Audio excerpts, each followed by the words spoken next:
Chegamos, bem-vindos e bem-vindas a mais uma aula de bioquímica. O tema da nossa aula de hoje é ciclo do ácido tricarboxílico. E eu já começo com um questionamento nessa aula. Você já parou para pensar que quando você expira, você está expirando CO2? CO2, não é? Agora, quando você inspira, você está inspirando oxigênio, não é? Então, entra oxigênio e sai CO2. Da onde está vindo esse CO2? Se você está pensando em ciclo do ácido tricarboxílico, está pensando certo.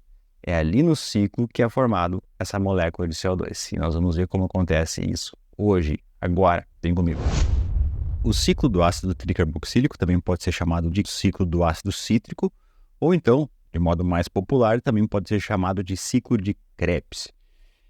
O nome ciclo de Krebs foi dado em homenagem ao pesquisador que demonstrou o ciclo, que é o Hans Krebs. Essa rota é caracterizada pelo consumo e pela produção de uma molécula chamada oxalacetato. Ok? Então, quando o acetil-CoA ingressa aqui no ciclo, o oxalacetato vai ser emprestado para essa reação. Então, ocorre a ligação entre o acetil-CoA e o oxalacetato, resultando em citrato. E conforme passam as reações do ciclo, as moléculas vão sendo oxidadas e lá no final da via, o oxalacetato ele precisa ser regenerado. Portanto, a gente caracteriza isso como um ciclo. Nós temos que entender o que acontece do lado de fora do ciclo, como as moléculas chegam até o ciclo. Então, nós temos um ponto de convergência do metabolismo energético, que é a formação de acetil-CoA, ou também chamado de acetil-coenzima A. Então, esse é considerado um ponto de convergência. Vejam só, nós temos diferentes etapas na respiração celular. São 3 etapas. Então, vamos etapa por etapa aqui para entender aonde está incluído o ciclo, qual o contexto que ele está incluído. Então, no primeiro estágio, a gente vai chamar de produção de acetil-CoA. O que acontece aqui? Aminoácidos, ácidos graxos, glicose, até mesmo o etanol, podem ser convertidos em acetil-CoA. Eles serão convertidos em acetil-CoA porque o acetil-CoA é a molécula que vai entrar no ciclo. No estágio 2, o acetil-CoA vai ser oxidado. Aonde é oxidado o acetil-CoA? No ciclo do ácido tricarboxílico. Então, vejam que tem diferentes etapas, diferentes reações que nós vamos abordar hoje, formando NADH e FADH2. Essas moléculas são carreadores, são transportadores de elétrons, e esses elétrons deverão ser encaminhados para a cadeia transportadora de elétrons. E aí a gente entra no estágio 3 da respiração celular, que é a transferência de elétrons e fosforilação oxidativa. Então, de modo geral, hoje nós veremos o seguinte: como ocorre a formação de acetil-CoA e tudo o que acontece aqui no estágio 2, ou seja, tudo o que está acontecendo no ciclo do ácido tricarboxílico. Qual que é a função desse ciclo? Que muita gente se atrapalha, acha muito difícil o ciclo. Ele não tem nada de difícil, vocês vão ver que realmente são reações simples que não tem nada demais, tá? Então, primeiro a gente tem que entender por que esse ciclo funciona, para que ele serve. Então, a primeira função é fazer a oxidação de quem? Da acetil-CoA. Durante esse processo de oxidação, o que vai sendo liberado? CO2. O CO2, o carbono vai estar completamente oxidado, a gente não tem mais o que tirar do CO2. E é nesse momento que você aí que está me assistindo está expirando CO2. Da onde está vindo? Aqui, do ciclo do ácido tricarboxílico. Qual que é a outra função importante do ciclo? É produzir NADH e FADH2. Fazer a redução desses carregadores de elétrons. E por fim, qual que é a outra função? É a produção de precursores para a biossíntese. Então vocês vão ver que algumas moléculas podem entrar e outras podem sair desse ciclo. Então a gente vai abordar direitinho isso, mas de modo geral não é um ciclo que está fechado, ele está em constante comunicação com outras moléculas, molécula pode entrar, pode sair, então tem diferentes interações acontecendo. Onde ocorre o ciclo do ácido tricarboxílico? Vai acontecer nas mitocôndrias. Aqui, nessa letra A, nós temos uma imagem, uma microscopia de uma mitocôndria. Então, é uma fotografia feita no microscópio de uma mitocôndria. E aqui nós temos a ilustração dela e nós temos um zoom gigantesco para demonstrar o que está acontecendo dentro dessa mitocôndria. Então, olha só. Aqui nós temos o citosol, onde nós temos a glicose. A glicose ela vai ser oxidada até piruvato. A molécula de piruvato contém muita energia e ela precisa ser mais oxidada. Então, como acontece isso? O piruvato vai ser convertido em acetil-CoA. Mas o piruvato precisa ingressar primeiramente na mitocôndria. Na mitocôndria, então, o piruvato vai ser convertido em acetil-CoA. Eu já vou mostrar as etapas, as enzimas que estão envolvidas nisso, tá? Uma outra via que alimenta a formação de acetil-CoA é a beta-oxidação. Então, os ácidos graxos são oxidados por essa via, resultando na formação de grandes quantidades de acetil-CoA. O acetil-CoA pode entrar no ciclo do ácido tricarboxílico, resultando na liberação de CO2. Aí o ciclo segue, né, com as etapas as reações de oxidação e vai formar 3 moléculas de NADH e mais uma molécula de FADH2. Os elétrons que esses transportadores estão levando vão ser entregues até a cadeia transportadora de elétrons. Está vendo aqui o complexo 1, complexo 2, complexo 3, complexo 4. Os elétrons vão ser transferidos por essa cadeia até chegarem ao oxigênio, onde os elétrons mais oxigênio serão convertidos em água, que a gente vai chamar essa de água metabólica. A transferência desses elétrons ao longo da cadeia resulta no bombeamento de prótons para esse espaço aqui, que é o espaço intermembranas da mitocôndria. Aqui nós estamos falando da matriz, o lado de dentro aqui dessa membrana é a matriz, e esse espaço aqui do lado externo vai ser o espaço intermembranas, ok?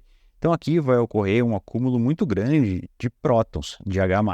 Isso vai causar uma alteração de gradiente eletroquímico da célula, e essa força protomotriz vai ser responsável por ativar e induzir a síntese de ATP. Então, quem vai catalisar a reação é a ATP sintase. A ATP sintase ela faz a união de uma molécula de ADP mais PI, formando ATP.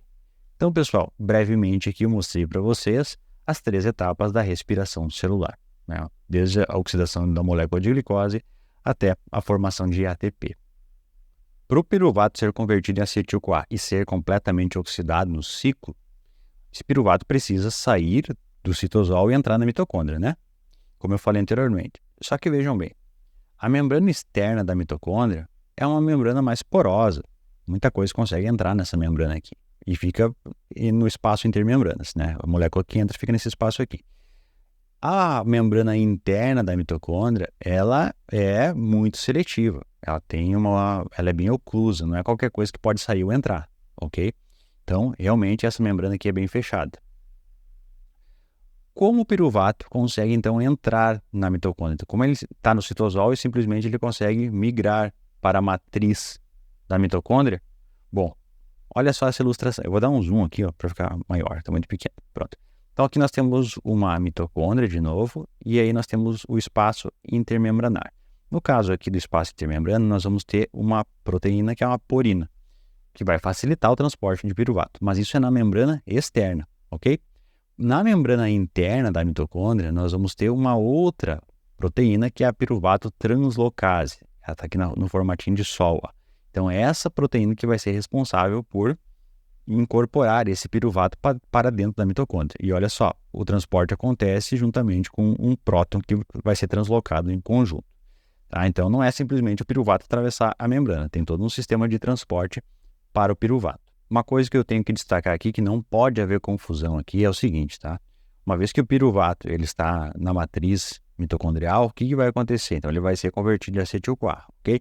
Só que essa conversão aqui, essa etapa aqui de piruvato a acetil-CoA, isso aqui ainda não é considerado parte do ciclo. Quem vai catalisar essa reação aqui, ó, que vocês podem até ver que vai sobrar um CO2 e também vai ser formado um NADH, quem faz essa reação acontecer é o complexo piruvato desidrogenase. Tá? É um complexo grande de proteína, a gente já vai abordar mais sobre ele. Mas lembrem que esse complexo piruvato desidrogenase, não faz parte do ciclo, ok? É uma etapa anterior à entrada do ciclo, a etapa que vai formar o acetil-CoA. Então, vou mostrar para vocês agora o funcionamento do complexo multienzimático da piruvato desidrogenase, conhecido com a sigla PDH, de piruvato desidrogenase. Essa bolinha aqui que tem amarelo, verde e vermelho, muito bonitinha, é a estrutura molecular desse complexo. As letras e os números E1 E2, E3 significam diferentes enzimas, ou seja, enzima 1, enzima 2 e enzima 3. Por isso que é um complexo multienzimático. Tem diversas enzimas que estão em conjunto catalisando essa reação de conversão de piruvato para acetil-CoA. Esse complexo ele tem uma exigência muito grande por vitaminas. Para que as reações aconteçam aqui no complexo, são necessárias 5 vitaminas. Vão ser necessárias 5 coenzimas. Então vai ser necessário tiamina pirofosfato. Da onde vem a tiamina pirofosfato? Vem da tiamina, que é uma vitamina do complexo B, vitamina B1. Outra vitamina é o lipoato. Outra vitamina que vai ser utilizada é a riboflavina, que é do complexo B, a vitamina B2. Essa riboflavina vai gerar a flavina dinucleotídeo, ou simplesmente o FAD. A outra enzima, a outra vitamina é o pantoteno, que é a vitamina B5. Vai ser necessária essa vitamina para sintetizar a coenzima A. E por fim, a niacina vai ser uma vitamina do complexo B também, a vitamina B3, que vai ser necessária para sintetizar nicotinamida adenina dinucleotídeo, ou simplesmente, popularmente, mais fácil de falar, é o NAD, ok? Nessa imagem aqui, a gente pode ver a ideia de canalização de substrato. Eu vou dar um zoom aqui para ficar mais fácil, tá? Pronto. Então aqui nós temos a estrutura molecular e aqui nós temos uma ilustração desse complexo multienzimático. Então nós temos 3 enzimas atuando nesse complexo. A enzima piruvato deshidrogenase, que vai ser a enzima E1, que está na cor amarela. Nós vamos ter a dihidrolipoil transacetilase, que é a enzima E2, que está na cor verde, e aqui também está na cor verdinho, ó. E a última enzima, que é a nossa enzima E3, que é dihidrolipoil desidrogenase, que está na cor vermelha, ok? Então, vocês percebam que uma vez que o piruvato entra nesse complexo aqui, ele vai ser canalizado, ele não tem mais como sair desse complexo, ele só vai sair na forma de acetil-CoA. Então, ele vai passar por diversas etapas aqui, por 5 etapas, mais especificamente, até formar o acetil-CoA. Então, durante esse processo, o CO2 será formado e também o NADH o NAD+ será reduzido, formando NADH.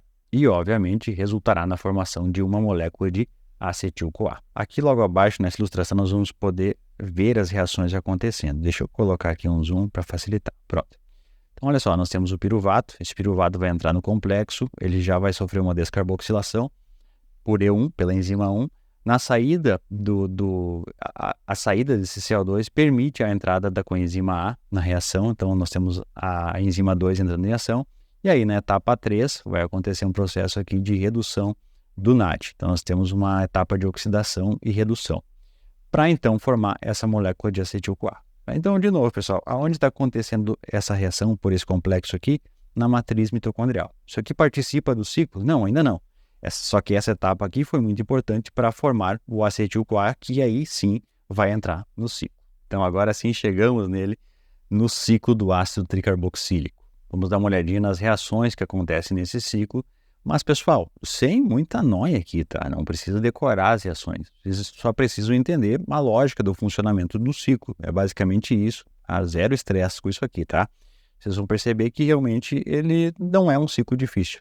Existe alguma coisa, a pessoa parece que tem um medo do ciclo, mas na verdade não tem nada demais, tá? Venham comigo, vamos bem devagarinho para a gente entender o que está acontecendo aqui, tá? Etapa por etapa, de uma maneira bem clara e bem objetiva. Primeira reação que acontece é uma condensação. Então, vamos dar uma olhadinha aqui, ó. Quem que está chegando aqui? Essa aqui é uma molécula de acetil-CoA, ok? O acetil-CoA, então, vai ser incorporado juntamente com o oxalacetato. Então, o oxalacetato mais o acetil-CoA vai resultar em uma molécula de citrato. Quem faz essa reação acontecer é a enzima citrato sintase. Percebam que CoA foi liberado e esse CoA vai ser reciclado, vai ser utilizado para formar uma nova molécula de acetil-CoA, por exemplo. Na etapa 2 vai ocorrer um processo de desidratação mais reidratação. Essa desidratação vai ser importante para fazer uma isomerização do citrato. Então, olha só, o citrato está aqui, ele vai sofrer a ação da aconitase. A aconitase, então, vai liberar essa molécula de água, então desidratou. Isso foi importante para que ocorra, então, essa mudança na estrutura da molécula. Quando ocorre essa mudança, a gente vai chamar de cis-aconitato, e aí a molécula de água vai ser novamente incorporada na molécula.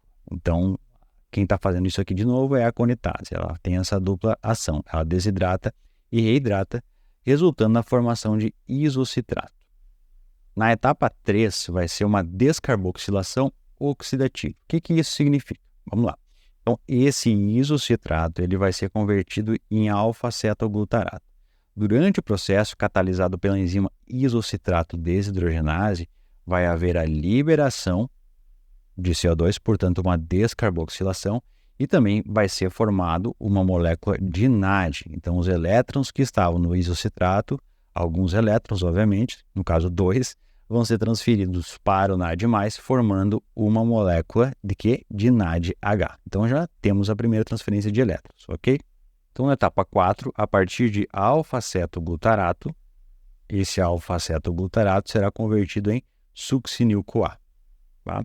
Então, nós também teremos aqui uma reação de descarboxilação oxidativa. Então, de novo, mais uma vez, um CO2 será liberado com a formação de um NADH. Então, esse é o segundo NADH sendo formado.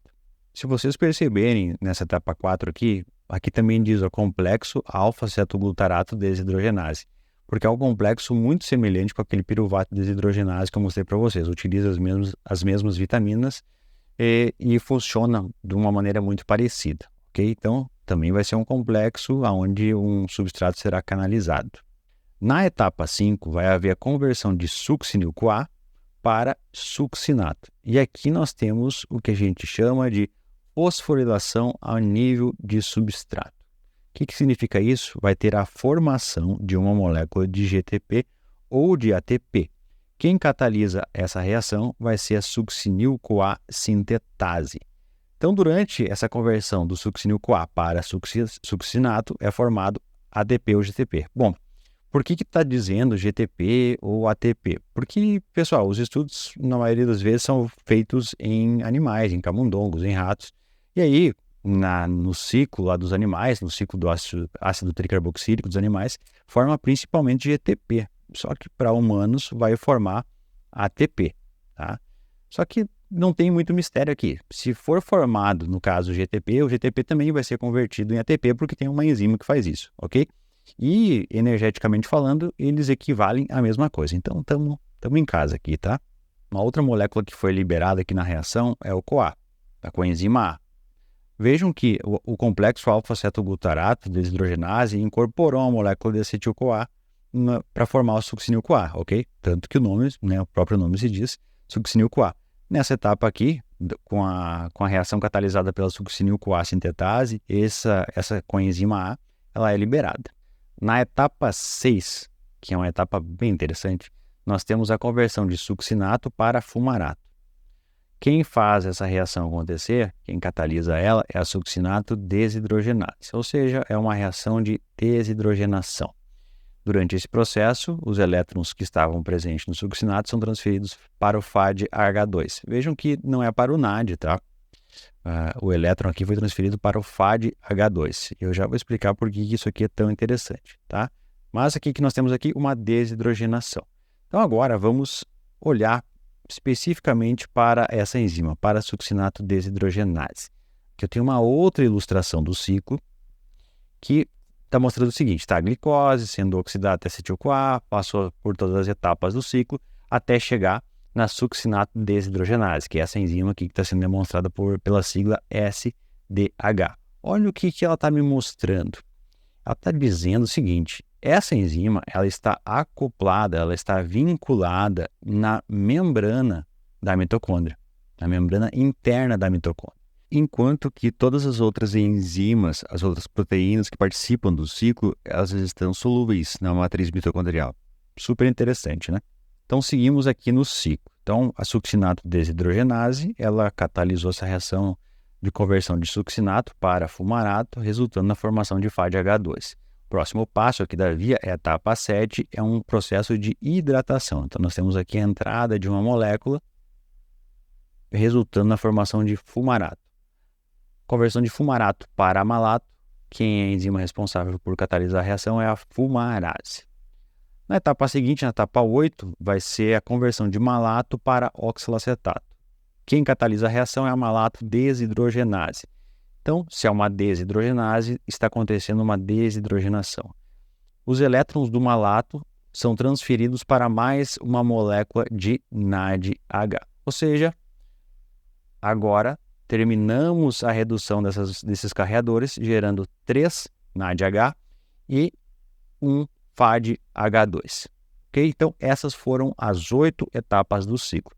Vocês viram que não tem nada demais? São simplesmente algumas reações, algumas mudanças nas estruturas das moléculas, tudo isso para possibilitar a oxidação, a descarboxilação e, de modo geral, extrair o máximo possível de energia contido, né, naquele acetil-CoA que ingressou no ciclo. Como vocês viram anteriormente, durante o ciclo são eliminadas 2 moléculas de CO2. Se estou eliminando CO2, estou eliminando 2 carbonos, ok?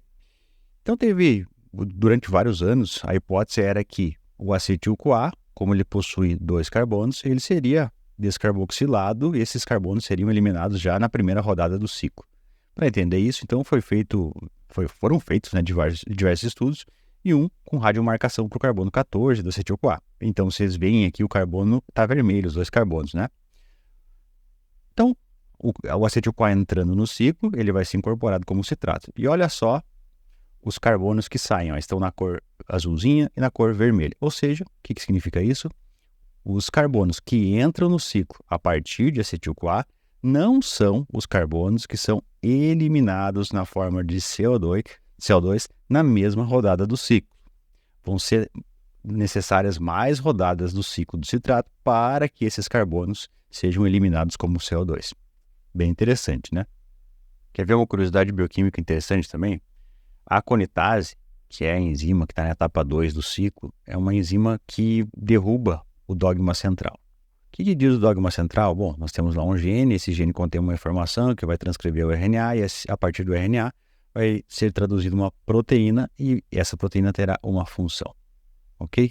Em teoria, é basicamente isso. Só que a aconitase, ela tem um efeito moonlightning, ou seja, enquanto ela está na forma de enzima, ela tem um tipo de função e no momento que ela deixa de ser uma enzima, ela vira uma apoenzima, ela vai ter outra função. Então, isso derruba esse dogma. Para entender melhor, eu tenho uma ilustração aqui sobre essa enzima, tá? Então, vocês percebam aqui nessa ilustração que a aconitase tem um grupamento ferro-enxofre aqui no sítio catalítico, que é essencial para a catálise da enzima, né, para a ação dela. Então, uma vez que ocorra uma redução da concentração de ferro dentro da célula, esse grupamento ferro-enxofre aqui ele vai ser desmantelado e a enzima vai perder a sua função como aconitase. Ela vai deixar de ser aconitase. Ela ainda é uma proteína, mas não é mais aconitase. Então aqui, ó, alta concentração de ferro, aconitase, tudo bem lá no ciclo, tudo certo. No momento que a célula baixou a concentração de ferro, a enzima vai perder esse ferro aqui e ela vai se transformar em Iron Regulation Protein. Então, é uma proteína de regulação de ferro, ou conhecida pela sigla IRP1. Pegaram a visão? Então, baixou a concentração de ferro na célula, a IRP1 vai entrar em ação. A IRP1 regula o metabolismo do ferro em células que estão deficientes de ferro. Ok? O que ela vai fazer? Qual que será a ação dessa enzima? Ela vai aumentar a captação de ferro na célula. Então, ela vai aumentar, por exemplo, a expressão da enzima transferrina, que é essa proteína que faz a transferência de ferro, e também vai fazer com que ocorra uma inibição da ferritina, que é a proteína de armazenamento de ferro, porque a célula não estará precisando armazenar ferro, ela precisa importar mais ferro. Então, a IRP1 sinaliza para isso, importar mais ferro e estocar menos. No momento que as concentrações de ferro voltam ao normal, a aconitase pode se apropriar desse ferro que está livre aí na célula e para voltar a ter o seu grupamento ferro-enxofre e começar novamente a exercer a sua função catalítica de aconitase. Uma das funções do ciclo é fazer a oxidação do acetil-CoA. Para que se faz a oxidação?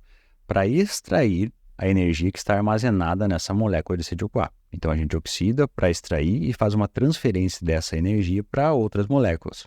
Quais são essas outras moléculas? Vem ver, ó.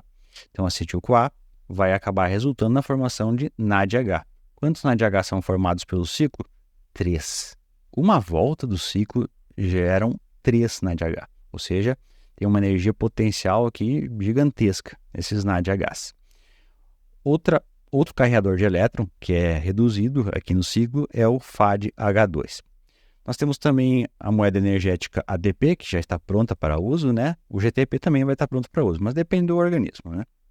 Nós temos uma enzima que vai fazer a conversão de GTP para ATP, então não tem problema algum se for formado GTP ou ATP, que é indiferente, tá? O valor energético vai ser o mesmo. Então, a gente conseguiu armazenar parte da energia do acetil-CoA na forma de NADH e na forma de FADH2.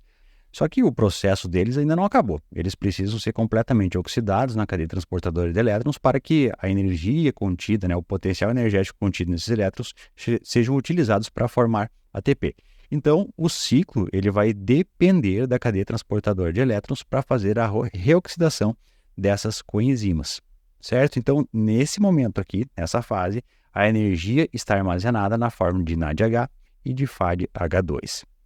Vocês já devem ter ouvido em algum lugar que a oxidação completa da molécula de glicose pode resultar na formação de 30 a 32 moléculas de ATPs.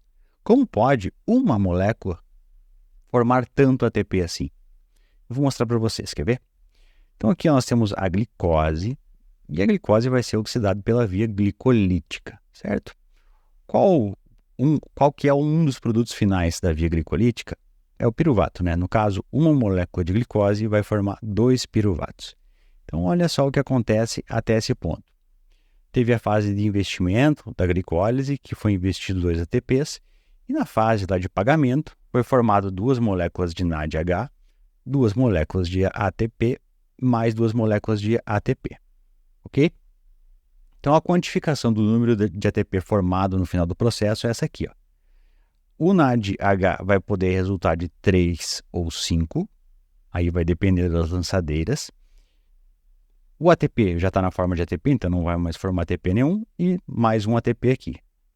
Seguimos, vamos ver de onde está saindo todos esses ATPs.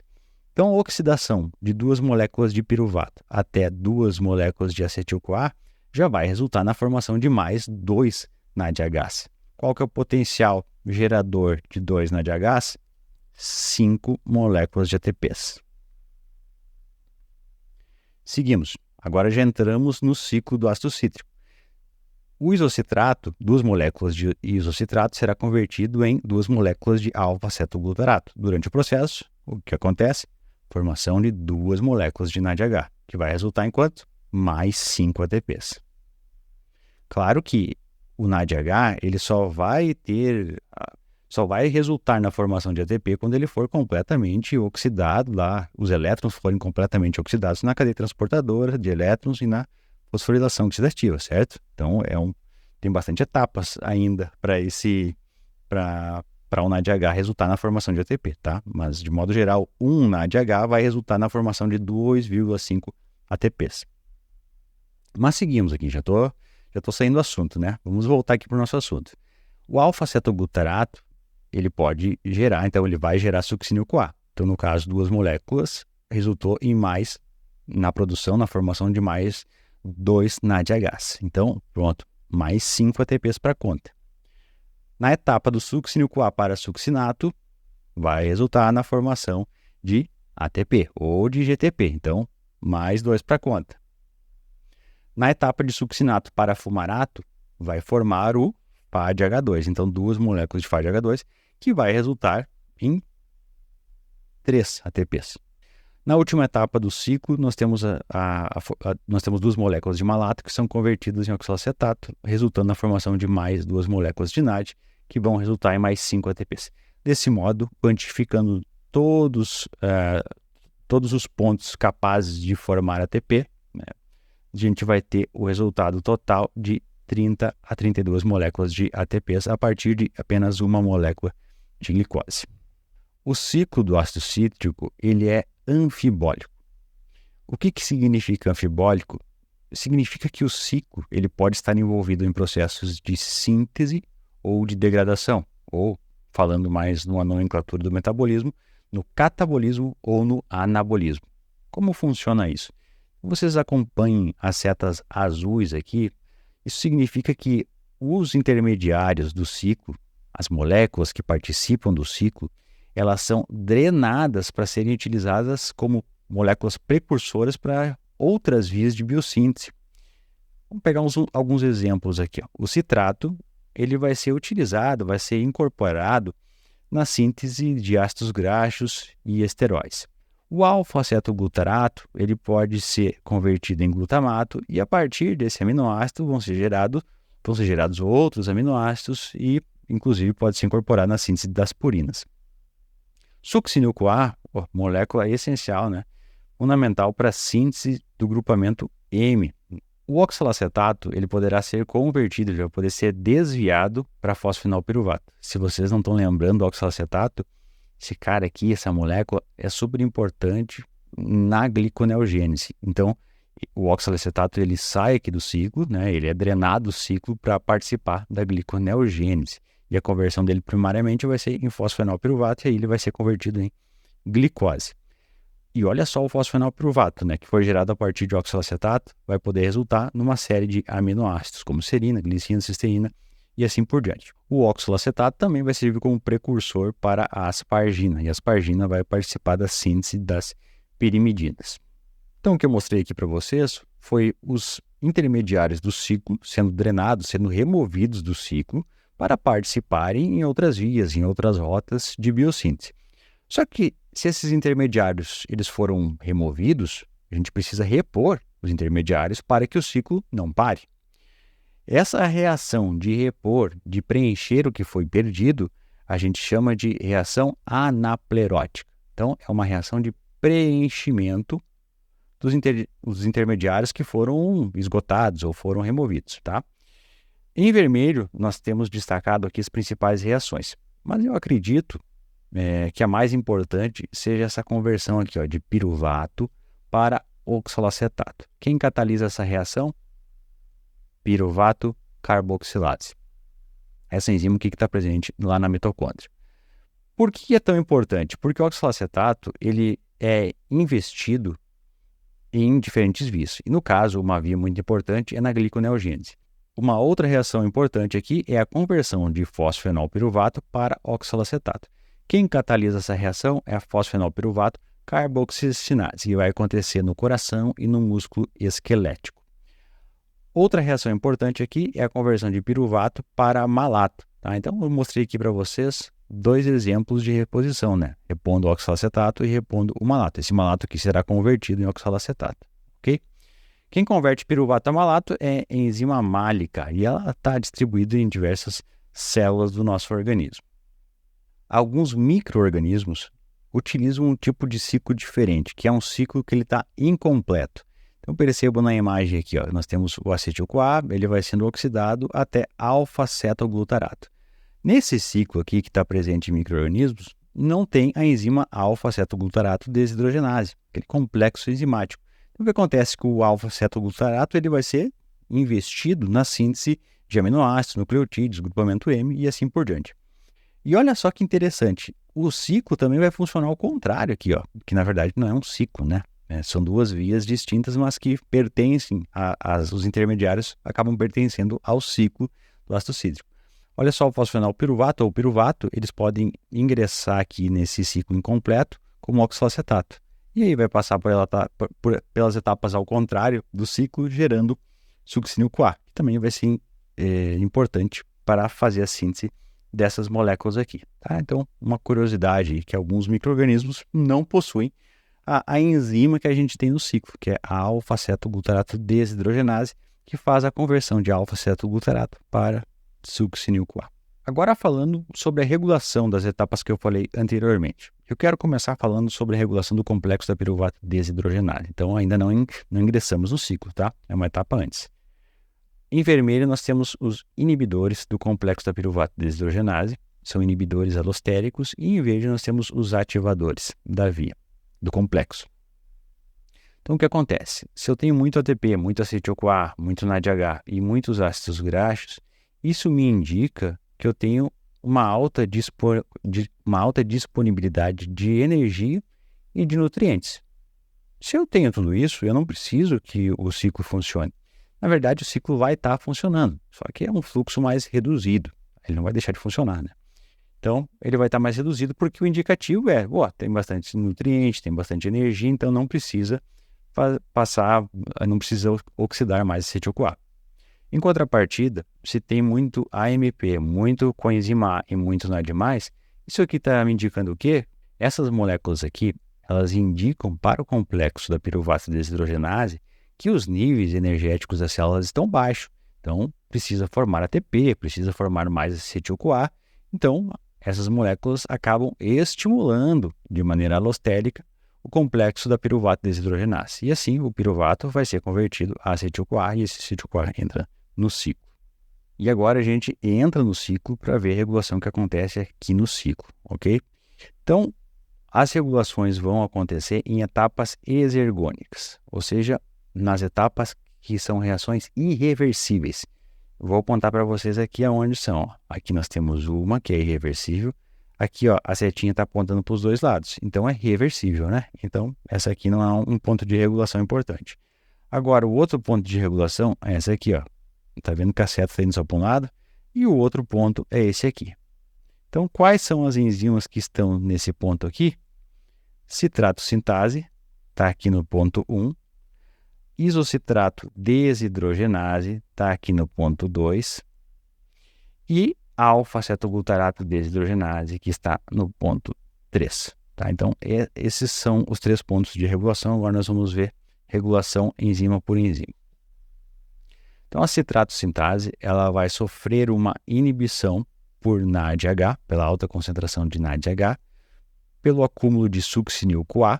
Esse succinil-CoA aqui ele vai acabar acumulando e vai resultar na inibição da citrato sintase. Isso aqui informa que se tem muito succinil-CoA, não precisa passar por essas etapas, né? Então, bem interessante. Outra molécula que inibe a citrato sintase é o próprio produto, o citrato. Então, o citrato vai inibir essa enzima.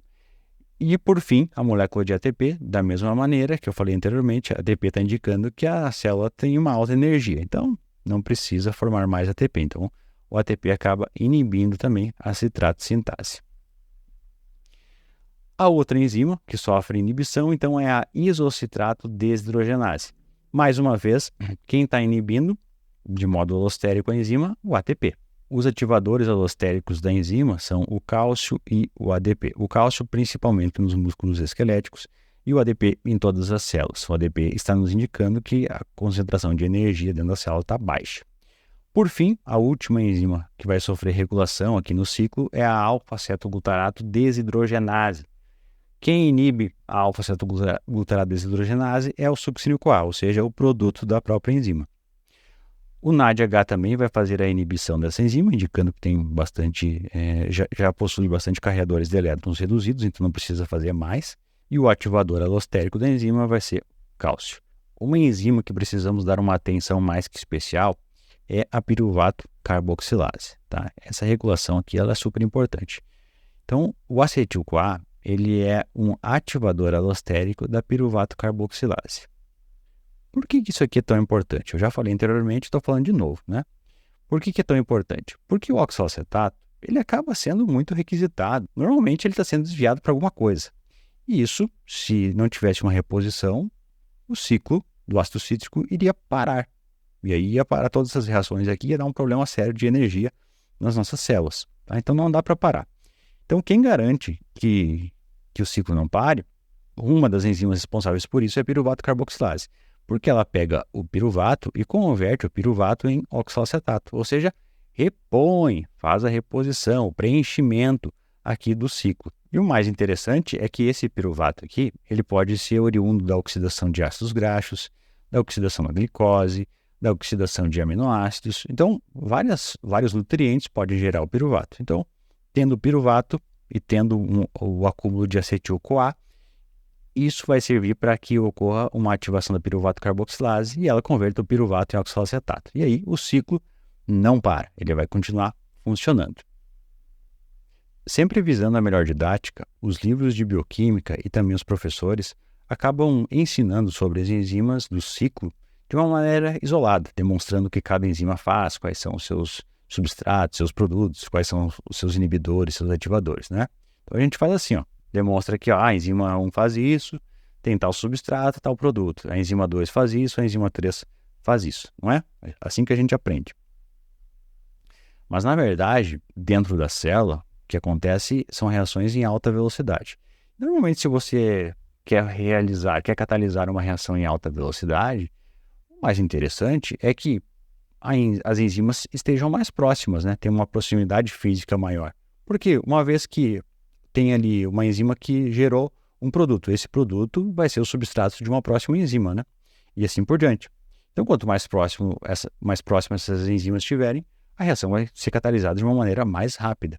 Então, essas enzimas que são agrupadas de uma maneira organizada são chamados de complexos multienzimáticos e, de modo geral, elas são chamadas de metabolon. Tá? Então, o metabolon é um conjunto de enzimas que formam um grande complexo com a intenção de fazer a canalização de substratos. Então, a enzima 1 faz a reação acontecer, converte o seu substrato em produto e, na sequência, o produto dessa enzima será o substrato da enzima 2, que vai formar um produto. Então, o produto gerado pela enzima 2 será o substrato da enzima 3 e assim por diante. Isso acaba dando celeridade ao processo. Sem falar que acontece com alta afinidade e alta precisão, né? Porque vai estar uma enzima ligada à outra e isso vai possibilitar vai otimizar o trabalho dessas enzimas, tá? Então, isso chamamos de metabolon. Lembram que eu falei lá na aula de gliconeogênese que nós, os animais, os seres humanos, não conseguimos converter gordura em glicose? Se a gente conseguisse, seria tão fácil, porque essa gordura que está armazenada na nossa barriga poderia ser convertida em glicose e a gente poderia emagrecer rapidamente. Mas isso, infelizmente, não acontece. Por que não acontece? Bom, porque a gordura, os ácidos graxos, quando eles são oxidados, eles são convertidos em acetil-CoA. O acetil-CoA vai entrar onde? Aqui, no ciclo de Krebs, ou no ciclo do ácido cítrico. Outro fator importante é que o piruvato ele vai ser convertido em acetil-CoA, certo? E essa reação aqui, ela é tão exergônica que ela vai ser irreversível. Não vai ter jeito de voltar essa setinha aqui do lado, tá? Não acontece. Uma vez que o piruvato foi convertido em acetil-CoA, já era. O acetil-CoA não será convertido de modo algum em piruvato, tá? Isso aqui não tem como existir. Primeiro ponto é esse. O segundo ponto é o seguinte, o acetil-CoA, ele possui 2 carbonos, né? Quantos carbonos são liberados aqui? 2. Ah, mas tu falou lá atrás que o carbono que sai aqui não é do acetil-CoA nessa primeira rodada. Não é mesmo, mas isso não significa que esse acetil-CoA vai poder ser investido na síntese de glicose pela gliconeogênese, porque não tem ganho líquido de carbonos para a formação de oxalacetato. Porque entrou 2 e saiu 2, zerou, pessoal. Então não tem carbono suficiente para resultar na construção de uma nova molécula. Os organismos que conseguem converter gordura em glicose são os vegetais, as leveduras e algumas bactérias. Por que esses organismos conseguem? Porque eles possuem o chamado de ciclo do glioxilato. Qual que é a característica desse ciclo? Para que ocorra, precisa-se de uma organela chamada glioxossomo. Ok? Então, o que está acontecendo nessa célula? Vamos ver. Então, nós temos o triacilglicerol. Os ácidos graxos serão mobilizados a partir do triacilglicerol. O ácido graxo, então, ingressará no glioxossomo. Então, nós temos um zoom dessa reação. Ó. Puxei para cá para a gente ver melhor isso. Então, nós temos o acetil-CoA. Olha só quem está participando, citrato sintase, aquela enzima lá do ciclo do ácido cítrico. Ele vai ter a conitase, mais uma enzima do ciclo. E aí vai ser convertido em isocitrato. E aqui nós temos a formação de succinato. Tá? O ciclo segue, formou glioxilato. E aí nós temos a entrada de uma nova molécula de acetil-CoA. Aí esse acetil-CoA, então, vai ser convertido. O acetil-CoA mais o glioxalato vai formar malato. E aí o malato vai formar oxalacetato e o ciclo reinicia. Tá? Então aqui vai ser chamado ciclo do glioxilato. Mas só que não formou nada de glicose até agora, né? Não, mas vai formar, quer ver? Vamos nos apegar a esse succinato que foi formado durante essa etapa aqui do ciclo. Então, o succinato ele vai sair do glioxossomo e vai para onde? Para a mitocôndria. Na mitocôndria, o succinato vai ingressar no ciclo do ácido cítrico. Vai ser convertido em fumarato e amalato, e o malato, então, vai sair da mitocôndria através de uma lançadeira, onde no citosol será convertido em oxalacetato e vai participar da gliconeogênese, gerando então sacarose. Então, o que foi que permitiu a formação de sacarose a partir de uma gordura? Foi a entrada de uma nova molécula de acetil-CoA que permitiu que esse ciclo continuasse. Aí, então, a formação desse succinato, que entrou nesse ponto aqui do ciclo, se vocês perceberem, o succinato já é em etapas após aquela remoção dos carbonos. Ela entra depois. Então, quando o succinato entra, não tem remoção de carbono algum. Então, desse modo, vai ser possível essa conversão até a sacarose. Então, o que foi investido nesse ciclo? 2 moléculas de acetil-CoA, mais NAD+ oxidado, né? O NAD está oxidado aqui, mais 2 moléculas de água. Isso resultou na formação de succinato, mais 2 moléculas de coenzima ADH e mais um próton. Então, desse modo, é possível fazer síntese de glicose a partir de gordura. Infelizmente, a gente não consegue fazer isso. Então, as referências que eu utilizei para essa aula de hoje foi o livro de Princípios de Bioquímica de Leninger, o livro Bioquímica Básica da professora Anita Marzocco, juntamente com o professor Baiardo, e o Bioquímica Ilustrada da Denise Ferrier. Certo, galera? Beijos, abraços, até a próxima.